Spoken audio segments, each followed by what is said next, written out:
మేము శుక్రవారం ముట్టిస్తాం, మహారాజ్ మేము సోమవారం ముట్టిస్తాం, మహారాజ్ మేము శుక్రవారమే తింటాం అంటారా? మహారాజ్ మేము సోమవారమే తింటాం అంటారా? తినేది రోజు ఎన్ని పూటలు? ఎన్ని? 3 పూటలు. భగవంతునికి మనము రోజు దీపారాధన చేస్తే ఎంత దరిద్రుడైనా ధనవంతుడు అవుతాడు, బిచ్చగాడైనా కుబేరుడు అవుతాడు. కాబట్టి ఇంటిలో దీపారాధన ఖచ్చితంగా రోజు చేసుకోవాలి. రెండవది ఏంటంటే పూజా జప ధ్యానం. కాసేపు ధ్యానం చేస్తే బీపీ షుగర్ అన్ని రోగాలు పోతాయి. అవును, ఆత్మానందం, మంచి ఆరోగ్యం. కాబట్టి ధ్యానం చేయండి, పిల్లలకు ధ్యానం నేర్పండి. అదేవిధంగా రోజు రాగి బిందె రాత్రి నింపి పొద్దున తాగండి. ఏ డాక్టర్ అవసరం లేదు. రాగి బిందె ఉందా? అటుకు మీద ఉన్నది, అమ్మగారు ఇచ్చింది. అటుకు మీద ఏం చేస్తుంది? అది సెల్ఫ్ సజ్జల మీద ఏం చేస్తుంది? బండ్ల మీద తీయురి తీసి మంచిగా రోజు రాత్రి నింపి పొద్దున తాగండి. అదే విధంగా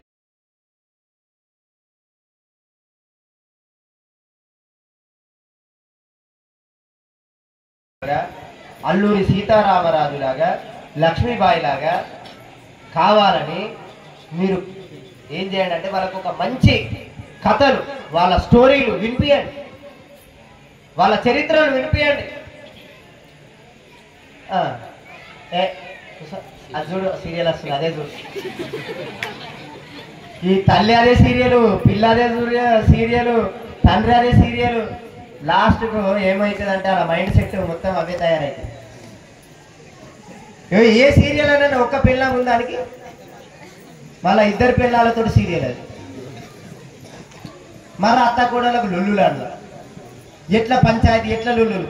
ఇవి మనం నేర్చుకునేది కాదు, ఇది మన సంస్కృతి కాదు. రామాయణం వినండి, మహాభారతం వస్తుంది ఫోన్లో చూడండి, రాధాకృష్ణ వస్తుంది చూడండి, ఓం నమ శివాయ, హరహర మహాదేవ 2 సీరియల్ వస్తుంది. ఓం నమ శివాయ, హరహర మహాదేవ ఇవి చూడండి. తర్వాత నీకు ఏదైనా చూడబుద్ధి చూడు. మనం ఏ దేశంలో పుట్టినాం? భారతదేశంలో పుట్టినాం. బయట ఏ దేశంలో ఈ సంస్కృతి కనబడదు. బయట దేశం వాళ్ళు మనం చూసి సీరియల్ కట్టుకుంటున్నారు అక్కడ. కానీ మనోళ్ళు ఏం చేస్తున్నారంటే ఉన్నాయన్నీ ఇచ్చేస్తారు. నేను మొన్న ఎయిర్పోర్ట్ పోయినా, ఆడ పోతే కథ సల్లగుండా సినిమాలో చూపించినట్టు గీడి దాకానే ఉన్నది. నేను ఇట్లా కూర్చున్నా, నాకెదురుగా అక్కడ ఇట్లా కూర్చుండే. ఓపెన్ ద డోర్, ఇక్కడ ఏమున్నది? ఏం లేదు, సాట్ ఏం లేదు. ఇది ఎందుకు చెప్తున్నా? నవ్వడానికి కాదు. సంస్కృతి, బుద్ధి, జ్ఞానం ఎటుపోతుంది ఇలాది. మన పిల్లలకు మనం ఏ డ్రెస్ వేపియాలా? ఒక భారతదేశంకి ఒక బ్రిటిష్ వాడు వస్తే కొన్ని సంవత్సరాల దాకా మన దేశం ఆడవాళ్ళ ఛాతి చూద్దామని ట్రై చేస్తే కనపడలేదంట. మన ఆడవాళ్ళ ఛాతి చూద్దామని అంటే కనపడలేదు వానికి. ఎందుకంటే నెత్తి మీద కొంగు, ఇట్లా కొంగు మంచిగా నిండుగా ఉండేది. ఇప్పుడు కొందరు అట్లనే వస్తున్నారు, చున్ని కూడా వేసుకుంటారు. ఎవరు బాధపడదు, మనం నేర్చుకోవాలి, తెలుసుకోవాలి. ఎవరు ఏ వస్త్రం కట్టుకుంటున్నాం, మనం మంచి వస్త్రం కట్టాలా. మన పిల్లలకి ఏం కొనిస్తున్నాం? సినిమా హీరోయిన్ చూసి కొని ఇక్కడ అడ్డమైన దరిద్రం గుణం మనం వదిలేద్దాం. వాళ్ళ డబ్బుల కోసం, కోట్ల కోసం వాళ్ళ దేహాన్ని ఓపెన్ నుంచి సంపాదించుకుంటున్నారు. నీకేం లాభం కాదు. రియల్ హీరో ఎవరు? సినిమా హీరోలు, హీరోయిన్లా నిన్ను కష్టపడి నవమాసాలు పెంచినటువంటి తల్లి, కష్టపడి పెంచినటువంటి తండ్రి రియల్ హీరో. ఎవడో ఫోటో పెట్టుకుంటావు, తల్లిదండ్రుల ఫోటో పెట్టావు.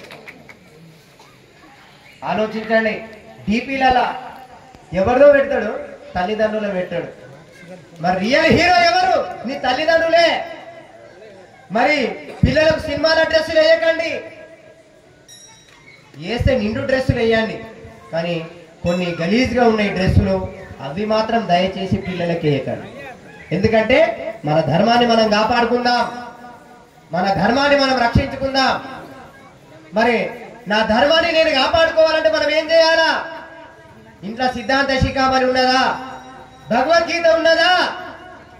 మహారాజ్ మా ఇంట్లో 50 ఇంచుల టీవీ ఉన్నది.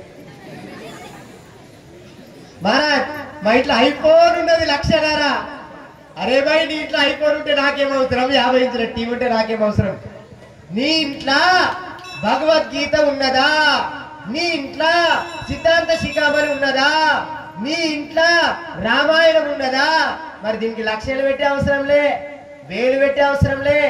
నీ నెల బ్యాలెన్స్ ఫోన్లో 300 వేపిస్తావు కదా, ఇది కానీ 200కే 100కే వస్తుంది భగవద్గీత.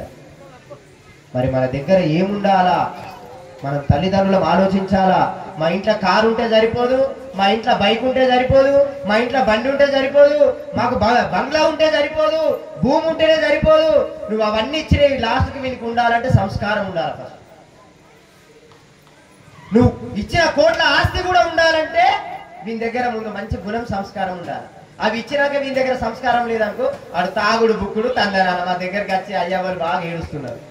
మా రాజమావుడు చెప్తింటలేడు ఎందుకు అని కూర్చుండే పెట్టుకొని తాగరా తాగు, ఇద్దరు అయ్యావ కూర్చుండే పెట్టుకోవడానికి ఇంత పోసే అలా సగం సగం అయింది ఇంకో తీసాయి. ఆడు పెద్దగా అయినాక ఏమన్నాడంటే అయ్యావని అవని గుద్ది ఆడు ఇంకా 4 సీసాలు తెచ్చుకున్నాడు. అంటే ఆ చెడు గుణం ఎవరు నేర్పిరు?